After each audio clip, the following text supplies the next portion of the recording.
ছেলেদের কি যে বন্ধু হচ্ছে।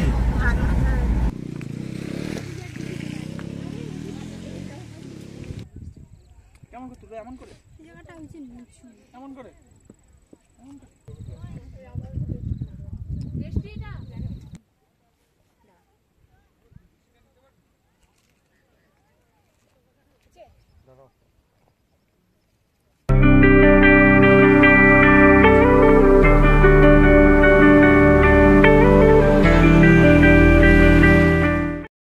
Hello everyone, welcome to Ashmi's vlog.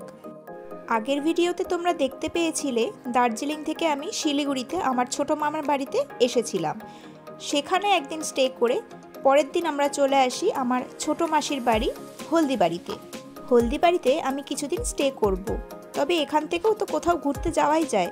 আজকের আমাদের ডেস্টিনেশন দার্জিলিংয়ের ফেমাস কমলালেবুর গ্রাম শিটং আর অহলধারা ভিউ পয়েন্ট। মেঘ বৃষ্টিকে সঙ্গে নিয়ে আমরা আমাদের জার্নি স্টার্ট করলাম।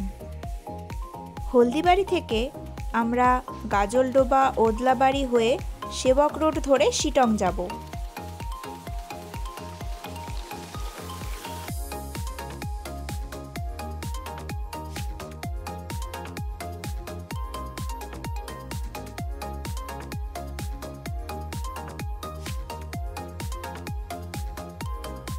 ওই দূরে যে বিল্ডিংটি দেখা যাচ্ছে সেটি সতী মায়ের ৫১ পীঠের এক অন্যতম জাগ্রত পীঠস্থান, মা ভ্রামরী দেবীর মন্দির।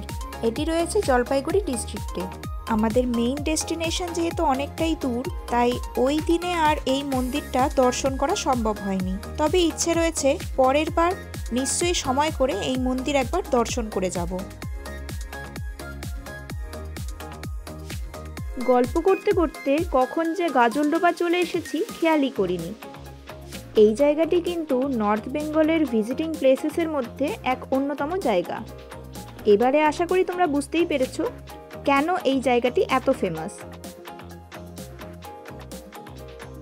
হ্যাঁ, এই জায়গাটিতেই রয়েছে তিস্তা নদীর ওপর গড়ে ওঠা ব্যারেজ।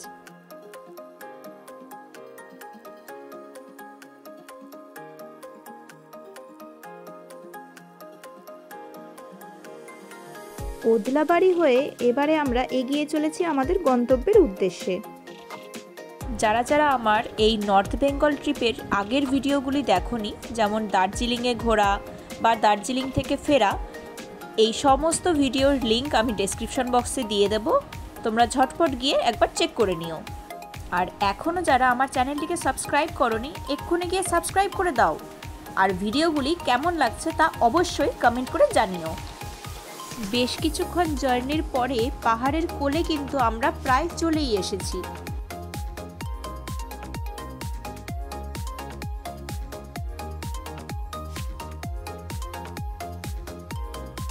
এই জায়গাটি কি একটু চেনা চেনা লাগছে? দেখো তো, একদম ঠিক, এটি হলো নর্থ বেঙ্গলের সেবক রোডের coronation bridge. Gajoldoba, coronation bridge এগুলোও কিন্তু লোকজন ঘুরতে আসে। এখানে বেশ কিছু জায়গাও রয়েছে, আরও একটি জায়গাও রয়েছে যেটি একদম নতুন। এই জায়গাগুলিতে এই মুহূর্তে দাঁড়ায়নি ঠিকই, কিন্তু ফেরার পথে বেশ কিছুক্ষণের জন্য আমরা ঘুরেছিলাম। সেই ভিডিও আসবে নেক্সট ভ্লগে। ততক্ষণ এই ভিডিওটা এনজয় করো। সেবক হয়ে গ্যাংটক যাওয়ার রাস্তা NH10 ধরে আমরা এগিয়ে চলেছি শিটংয়ের উদ্দেশ্যে।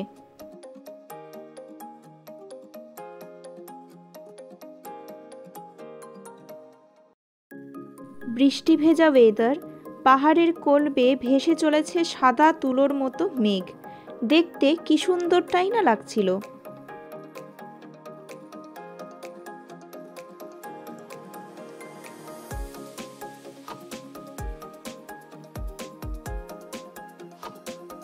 পাহাড়ের গায়ে ভেসে থাকা মেঘগুলো দেখো, পুরো দেখে যেন মনে হচ্ছে কটন ক্যান্ডি, তাই না?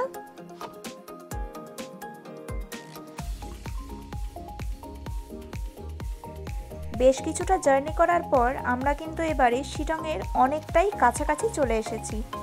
এই যে বাঁ হাত দিয়ে যে রাস্তাটা উপরের দিকে উঠে যাচ্ছে, এই রাস্তা ধরেই এগুলে পড়ে শিটং।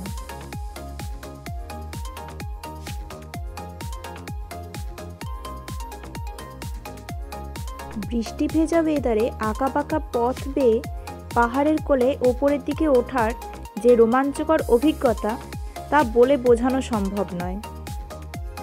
আবার অন্যদিকে ভিডিওর মাধ্যমে এই রোমাঞ্চকর অভিজ্ঞতাটা সম্পূর্ণভাবে বোঝানোও সম্ভব হয় না। তবে যতটুকু পেরেছি আমি চেষ্টা করেছি আমাদের জার্নির ছোট ছোট অংশগুলো তুলে ধরার। তোমরা এটিকে এনজয় করো।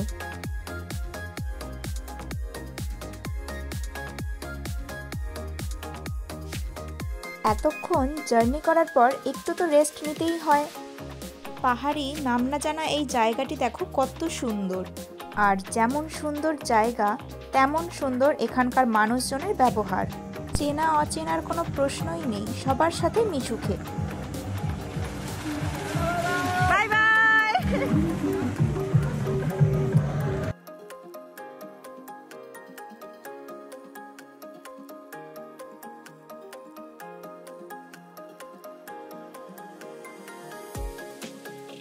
এবারে তোমাদের সাথে একটি ইনফরমেশন শেয়ার করি। এই যে ফুলটি তোমরা দেখতে পাচ্ছ এটি কিন্তু কোনো সাধারণ ফুল নয়, এর নাম আমি স্ক্রিনে দিয়ে দিলাম। এই গাছটি সাধারণত ওয়েস্টার্ন ঘাট আর নর্থ ইস্ট হিমালয়ান রেঞ্জেই দেখা যায়। এই গাছটি সাধারণত বিউটি প্রোডাক্ট ইনগ্রেডিয়েন্ট হিসেবে ইউজ হয়, আর এটি এতটাই রেয়ার স্পিসিস গাছ যে প্রায় 2000 টাকা কেজি হিসেবে বিক্রি হয়। এখানে আমরা এর ন্যাচারাল প্রোডাকশন দেখতে পেলাম, তবে এই গাছটি কিন্তু অর্গানিকভাবে চাষও করা হয়।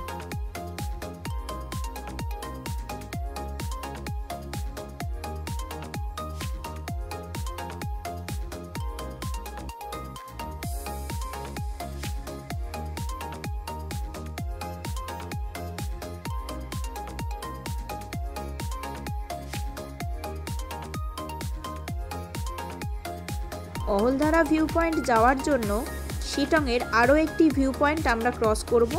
ভিউ পয়েন্টটির নাম লাংকু।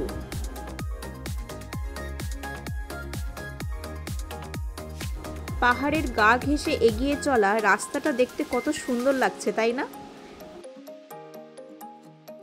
পথের সৌন্দর্য তো আছেই, তবে এই মেঘের সৌন্দর্যকে তোমরা কি বলবে? শুভ্র সুন্দর তুলোর মতো এই মেঘগুলোকে দেখে মনে হচ্ছিল যেন ব্যাগের মধ্যে ভরে বাড়ি নিয়ে চলে আসি।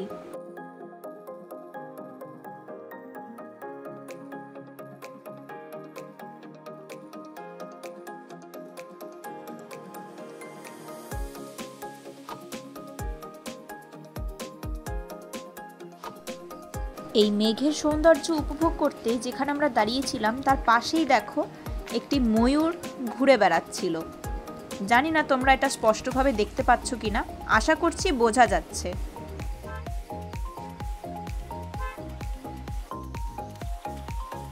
বেশ কিছুক্ষণ রেস্ট নিয়ে মেঘ আর ময়ূর দুজনকেই বিদায় জানিয়ে আমরা এগিয়ে চললাম আমাদের ডেস্টিনেশনের দিকে। এই যে মার্ক করা গাছটি দেখা যাচ্ছে এটি কিন্তু কমলালেবু গাছ। এরকম প্রচুর ছোট ছোট কমলালেবুর গাছ কিন্তু এই শিটংয়ে রয়েছে, যার জন্যই এই গ্রামটিকে কিন্তু কমলালেবুর গ্রাম বলা হয়। নর্থ বেঙ্গল ভ্রমণের ক্ষেত্রে অফবিট প্লেসগুলির মধ্যে অন্যতম কিন্তু এই শিটং। ডিসেম্বর জানুয়ারি নাগাদ কিন্তু এই গাছগুলো পুরো কমলালেবুতে ভরে থাকে। আমরা এবারে অহলধারা ভিউ পয়েন্টে কিন্তু চলে এসেছি। এখানে সিংকোনা গাছের চাষও করা হয়। আমরা সকলে কিন্তু ছোটবেলায় পড়েছি সিংকোনা গাছের ছাল থেকেই কিন্তু ম্যালেরিয়ার মহৌষধি কুইনাইন তৈরি করা হয়।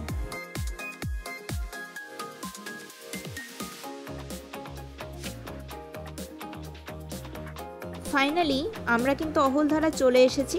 গাড়ি পার্ক করে আমরা হেঁটে হেঁটে এগিয়ে যাচ্ছিলাম ভিউ পয়েন্টের দিকে। যদিও আমরা এখানে স্টে করিনি, তবে এখানে কিন্তু বেশ কিছু হোমস্টে অ্যাভেলেবেল রয়েছে।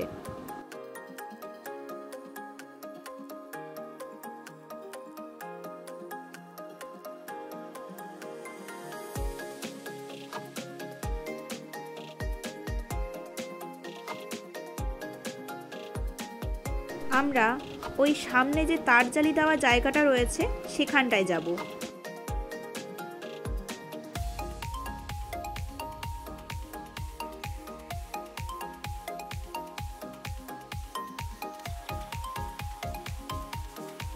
এই ভিউ পয়েন্ট থেকে ডান দিকে তাকালে ট্যাগোরস ফেস মানে রবীন্দ্রনাথ ঠাকুরের মুখ কিন্তু দেখা যায়। ট্যাগোরস ফেস কী হিসেবে না, পাহাড়গুলির ভাঁজ এমনভাবে দেখা যায় যেন মনে হয় ওটা রবীন্দ্রনাথ ঠাকুরের মুখ। আমরা ওপরের ভিউ পয়েন্টটায় দাঁড়িয়েছিলাম। ওই যে নিচের দিকে দেখা যাচ্ছে কিছু লোক দাঁড়িয়ে রয়েছে, ওখানে কিন্তু রেস্ট্রিক্টেড এরিয়া, ওখানে গেলে কিন্তু ফাইন করা হচ্ছিল, তাই জন্য আমরা নিচে যাইনি। ভিডিওর মাধ্যমে আমি এখানকার পারিপার্শ্বিক সৌন্দর্যকে যতটা সম্ভব তুলে ধরার চেষ্টা করেছি, আশা করছি তোমরা উপভোগ করতে পারবে।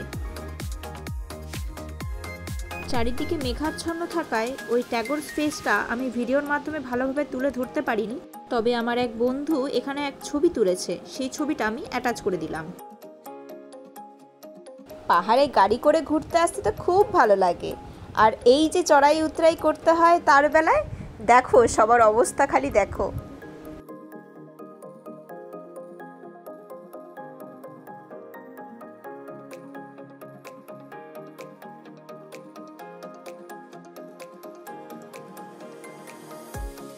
এবারে পাহাড়ের অন্য সাইডে একটু আসা যাক। এখানে দেখো পাহাড়টি পুরো চা বাগানে ভরা রয়েছে।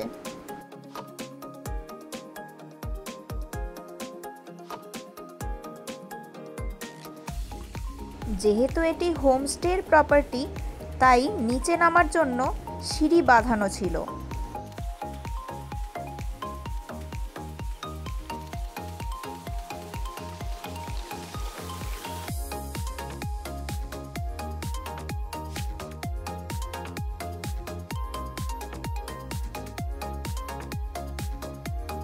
ছোট্টখাট্ট এই হোমস্টেগুলো কিন্তু বাইরে থেকে দেখে বেশ ভালো লাগছিল, আর বেশ অনেকগুলো ফুল গাছ দিয়েও কিন্তু এই জায়গাটি সাজানো ছিল।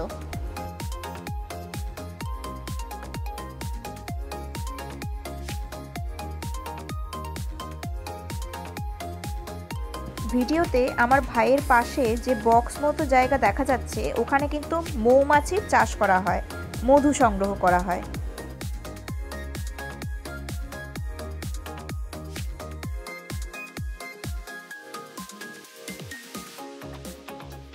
এই জায়গাটি কত সুন্দর লাগছে, তাই না?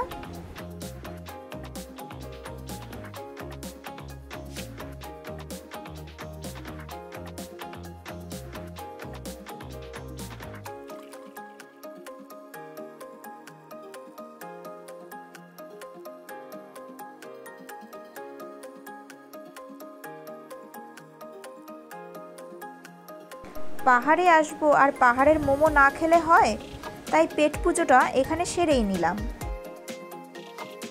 মোমোর সাথে অর্ডার করেছিলাম পাহাড়ওয়ালি ম্যাগি। এবারে ফেরার পালা। অহলধারাকে বিদায় জানিয়ে আমরা এগিয়ে চললাম আমাদের বাড়ির উদ্দেশ্যে। এই সেই কমলালেবু গাছগুলো যেগুলোর কথা আমি এই ভিডিওতে বলেছি। তবে যেমনটা আমি বলেছিলাম, ফেরার পথে কিন্তু গাজলডোবা, করোনেশন ব্রিজ আরও একটি জায়গা আমরা ঘুরব, সেক্ষেত্রে সেটার ভিডিও আসবে পরের ভ্লগে। আজকের মতো এখানেই শেষ করছি, দেখা হচ্ছে তোমাদের সাথে পরের ভিডিওতে। ভিডিওটি ভালো লেগে থাকলে লাইক কমেন্ট করতে ভুলো না, আর চ্যানেলটিকে অবশ্যই সাবস্ক্রাইব করে দিও। আজকের মতো টাটা।